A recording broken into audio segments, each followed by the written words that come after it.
नमस्कार दोस्तों, आप देख रहे हैं रॉयल बुलेटिन। भारत के सुप्रीम कोर्ट को उसका 52वां मुख्य न्यायाधीश मिल चुका है। Justice B R. गवई ने राष्ट्रपति भवन में आयोजित एक गर्मामय समारोह में भारत के मुख्य न्यायाधीश के रूप में शपथ ली है।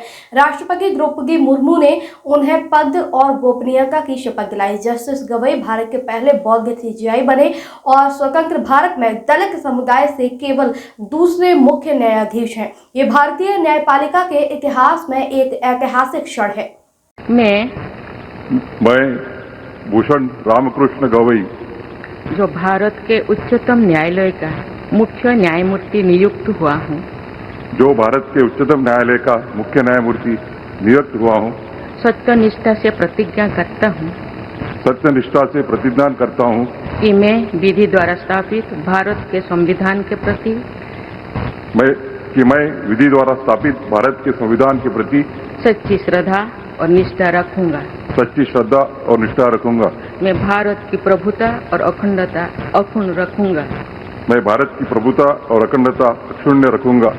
तथा मैं सम्यक प्रकार से और श्रद्धापूर्वक तथा अपनी पूरी योग्यता, ज्ञान और विवेक से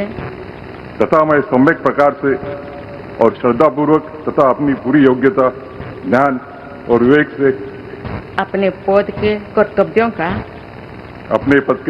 का भय या पक्षपात, अनुराग या देश के बिना पालन करूंगा। तथा मैं संविधान और विधियों की मर्यादा बनाए रखूंगा।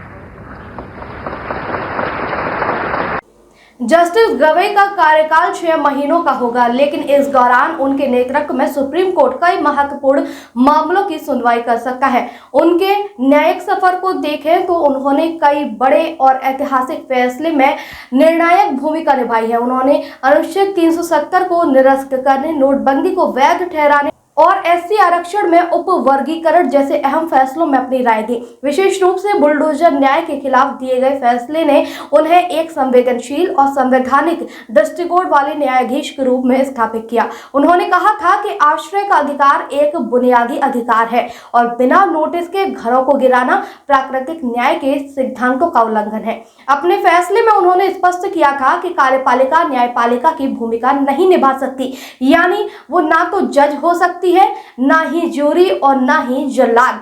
उनकी नियुक्ति को न केवल न्यायिक दृष्टि से बल्कि सामाजिक प्रतिनिधित्व के लिहाज से भी एक बड़ी उपलब्धि माना जा रहा है। दोस्तों, आपकी राय हमें कमेंट में जरूर बताएं। ऐसे ही लेटेस्ट अपडेट के लिए हमारे चैनल रॉयल बुलेटिन को लाइक, शेयर और सब्सक्राइब करना ना भूलें।